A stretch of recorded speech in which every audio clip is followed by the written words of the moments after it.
संघ प्रमुख मोहन भागवत ने शुक्रवार को कहा कि अब समय देश के लिए मरने का नहीं बल्कि जीने का है।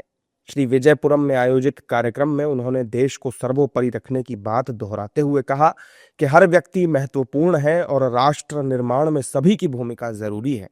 उन्होंने कहा कि भारत में केवल भारत की भक्ति होनी चाहिए और तेरे टुकड़े होंगे जैसी भाषा बिल्कुल नहीं होनी चाहिए। उनके इस बयान पर राजनीतिक प्रतिक्रियाएं भी सामने आ रही हैं। कांग्रेस मोहन भागवत के बयान पर असहमति जता रही है।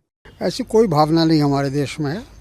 जो लोग इस तरह का झूठा आरोप लगाते हैं, सच्चाई ये है कि ऐसा कुछ भी नहीं हुआ है हमारे देश में। और देश में रहने वाला हर नागरिक, उसको देश से प्रेम है। जो लोग, जाहिर है कि कोई अगर बाहर से आकर यहाँ आतंक फैलाना चाहते हैं या माहौल को बिगाड़ना चाहते हैं तो उनके खिलाफ कार्रवाई होनी चाहिए। लेकिन अपने देश के ही लोगों को के बारे में इस तरह की बात कहना मैं समझता हूँ मुनासिब नहीं है। जो पिछले दिनों जेएनयू में जो कुछ घटना घटी वो बिल्कुल एक बना बनाया मंसूबा था। जबकि बीजेपी मोहन भागवत के बयान को सही ठहरा रही है और सबके भीतर राष्ट्रभक्ति होने की बात कह रही है। देखिए, सबके अंदर राष्ट्रभक्ति होनी चाहिए।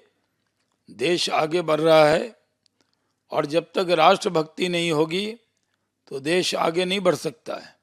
देश को मजबूत करने के लिए राष्ट्रभक्ति जरूरी है। यहाँ पे कई लोग हैं जो वंदे मातरम का विरोध कर देते हैं।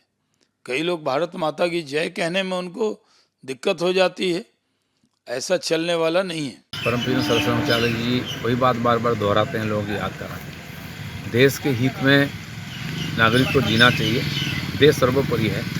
आज आरएसएस का शताब्दी चल रही है, इसलिए विशेष करके जगह जगह व्याख्यान माला के माध्यम से लोगों को जागरूक करने का काम खुद सरसंघचालक जी जाके कर रहे हैं और इसमें पूरा देश में एक अच्छा वातावरण बनेगा और देशभक्ति को बनेगा।